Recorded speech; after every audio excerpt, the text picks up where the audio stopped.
साथियों, कहते हैं कि धूप का होना बहुत ज़रूरी है ज़िंदगी में। मैंने छाँव में अक्सर लोगों को ठहरते हुए देखा है। जब कोई स्टूडेंट किसी एग्ज़ाम की तैयारी करता है तो कहीं ना कहीं उसकी ज़िंदगी में वो सबसे कठिन समय होता है, और इसी कठिन समय से उसका रियल मेंटल डेवलपमेंट होता है। लेकिन उस तैयारी के दौरान कभी कभी एक स्टूडेंट कुछ ऐसी छोटी गलतियां करता है, वो आगे जाकर बहुत भारी मिस्टेक्स प्रूव होती है। तो आज मैं बात करने वाला हूँ नीट और जेईई एस्पिरेंट्स की 5 टॉप मिस्टेक्स की, टॉप 5 मिस्टेक्स जिसकी वजह से आप अपनी एफिशिएंसी, अपने टैलेंट को एग्जाम में जस्टिफाई करने से थोड़ा दूर रह सकते हैं। तो स्टार्ट करते हैं। गलती number 1, many students they use to study or they used to follow the timetable which is against to their biological clock। मतलब बहुत सारे स्टूडेंट्स ऐसे हैं जो रात के वक्त पढ़ते हैं, दिन में सोते हैं। उससे क्या होता है कि उस स्टूडेंट की जो पीक परफॉर्मेंस है, जो उसकी मैक्सिमम कैपेबिलिटीज हैं, वो कहीं ना कहीं उसी वक्त एक्टिवेट होने लग जाती है जो वो पढ़ रहा होता है। तो अब आप देखेंगे कि किसी भी एग्जाम का इतिहास आप देख ले उठा के, वो प्रीपोन हो सकता है, पोस्टपोन हो सकता है, उसका नाम चेंज हो सकता है, उस एग्जाम को करवाने वाली एजेंसी चेंज हो सकती है, लेकिन एग्जाम कभी रात को नहीं होता है। तो अगर आपका शेड्यूल ऐसा है कि आप रात को पढ़ रहे हैं तो उस केस में क्या हो जाएगा, दिन में आप हमेशा स्लगिश फील करेंगे, थका थका फील करेंगे, और आप उस एग्जाम वाले दिन भी अपने टैलेंट के साथ में जस्टिफाई नहीं कर पाएंगे। अच्छा, उसके अलावा क्या होता है, जब आप अपनी बायोलॉजिकल क्लॉक को फॉलो नहीं करते हैं, मतलब आपका रूटीन और शेड्यूल उल्टा कर देते हैं, तो उसकी वजह से बहुत सारे हार्मोनल इम्बैलेंस भी होने लगते हैं। PCOD, thyroid based disease, right, skin pigmentation, hair fall, ये सब उसी का रीजन है। तो सबसे इंपॉर्टेंट बात यही है कि आप अपना बायोलॉजिकल क्लॉक को फॉलो करें, और जिस तरीके से हम डिजाइंड है उसी फॉर्मेट में अपनी मैक्सिमम एफिशिएंसी अचीव करने की कोशिश करें, क्योंकि इतिहास गवाह है, दुनिया का कोई सा भी एग्जाम कभी रात में नहीं हुआ है। So now we will talk about the second mistake. Second mistake क्या है, that is the reading in the morning and solving the question in the evening. देखिए, आप जब, जैसे मान लीजिए आपने मेरी बात मान ली और आप रात को टाइम पे सोते हैं और दिन में पढ़ने लग गए, ठीक है, तो उसके बाद अब ये स्टूडेंट क्या गलती करते हैं, जब आप रात को सोकर उठते हैं तो एक नींद लेने के बाद आपकी एक हाई लेवल ऑफ एनर्जी, मतलब आप एनर्जी गेन करते हैं because you have gone through rest. तो रेस्ट के बाद में जब आपने एनर्जी गेन की तो उस एनर्जी को आपको सबसे टफ टास्क में लगाना है।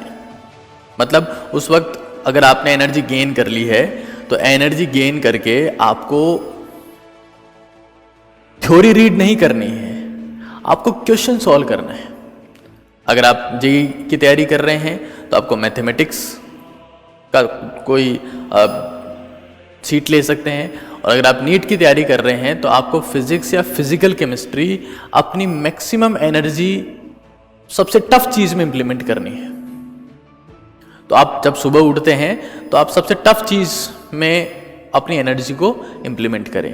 उसके बाद जब आप दोपहर में, अच्छा सुबह उठते ही नहाना नहीं है, फिर जब आप दोपहर में नहाएंगे तो फिर से आप री एनर्जाइज होंगे। उस वक्त आपको सेकंड टफ चीज पे अपना टाइम इन्वेस्ट करना है, अपनी एनर्जी इन्वेस्ट करनी है। अगर आप जेईई की तैयारी कर रहे हैं तो उस वक्त फिजिक्स, और अगर आप नीट की तैयारी कर रहे हैं तो फिजिकल केमिस्ट्री या केमिस्ट्री का कोई सा पार्ट ले सकते हैं।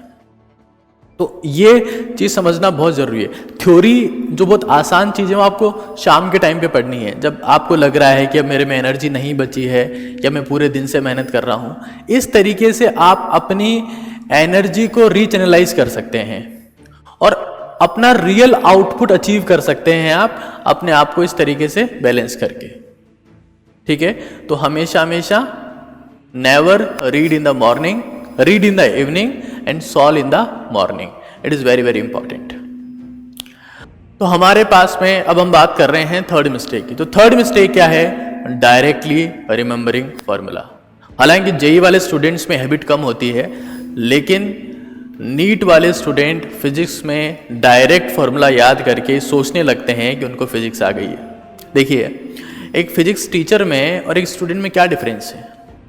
उसमें बेसिक डिफरेंस यही है कि एक टीचर को पता होता है कि ये फॉर्मूला कहाँ से आया, और अगर एग्जाम में क्वेश्चन ट्रिकी भी आता है कि मान लीजिए क्वेश्चन आया जो एग्जैक्ट फॉर्मूला है उसके 2 स्टेप पहले वाला फॉर्मूला आपको अप्लाई करना है, तो टीचर को ये बात पता है कि हमने इस तरीके से डिराइव किया है।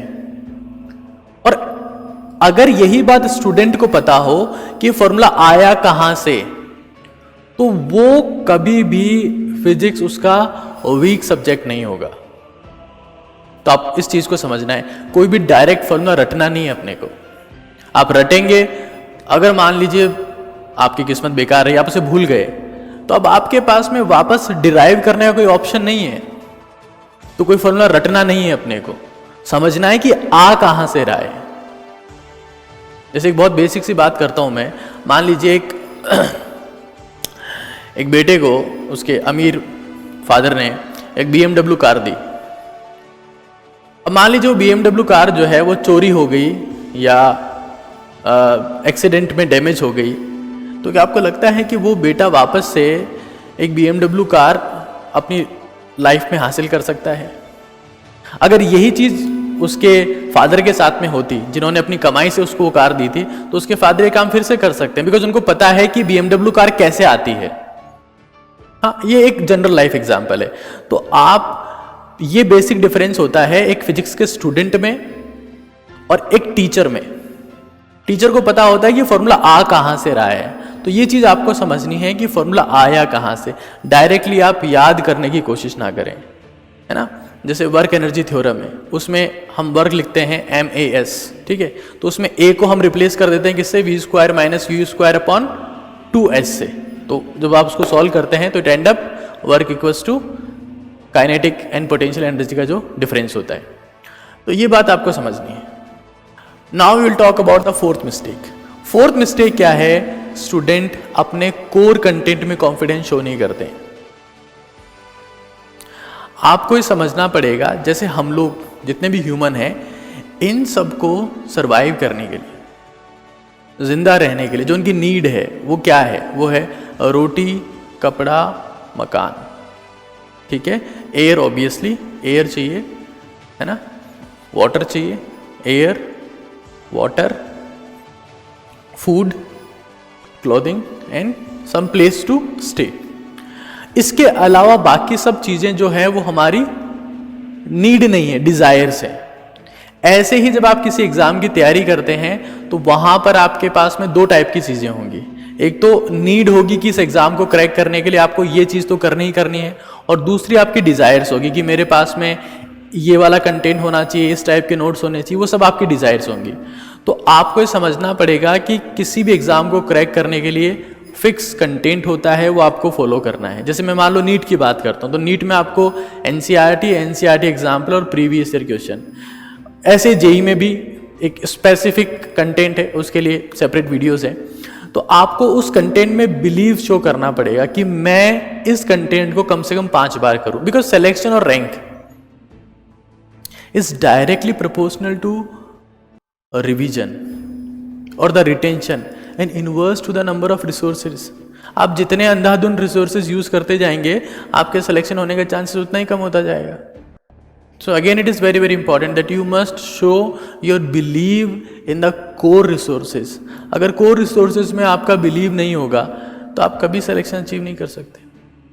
Last and final mistake is not knowing exact goal or not having the specific goal.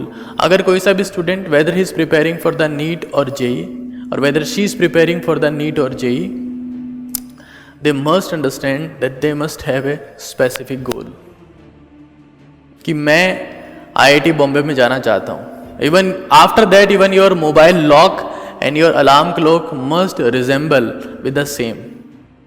Let's say I want to get into AIIMS Jodhpur और एम्स दिल्ली, तो आपका अलार्म और आपके मोबाइल का लॉक भी अब आपके गोल से रिजेंबल करना चाहिए ताकि आपको बार बार याद आता रहे। और आप ये कह सकते हैं कि मुझे इतना स्कोर चाहिए, मुझे नीट में 720 में से 685 स्कोर करना है, तो it must be defined very specifically. अगर वो स्पेसिफिकली डिफाइंड नहीं होगा तो आप कभी भी अपनी परफॉर्मेंस को एग्जैक्टली ट्रैक नहीं कर पाएंगे। यहाँ पर एक और चीज़ मैं आपसे कहना चाहूँगा, जो भी आपका ड्रीम IIT या ड्रीम मेडिकल कॉलेज है, प्लीज़ कमेंट में एक बार लिखकर सब लोगों को बताइए, ताकि अगर आपका गोल बाकी सबको भी पता होगा तो कहीं ना कहीं आप इमोशनली मोटिवेटेड होते हैं कि मैंने ये चीज़ लिखी थी, अब मुझे इसे अचीव करने के लिए बहुत मेहनत करनी है। ये हमारे पास में थी टोटल 5 मिस्टेक्स। मैं उम्मीद करता हूँ कि आपने इससे बहुत कुछ सीखा होगा और आप इन सारी चीज़ों को, अगर आप ये सारी मिस्टेक्स कर रहे थे या इसमें से कुछ कर रहे थे, तो आप अपने आप को इम्प्रूव करने की कोशिश करेंगे। अगर आप इसी टाइप का कोई और वीडियो चाहते हैं या नीट और जेई के गाइडेंस, मोटिवेशन और कंटेंट के रिगार्डिंग कोई सा भी वीडियो चाहते हैं, तो please let me know in the comments. Thank you.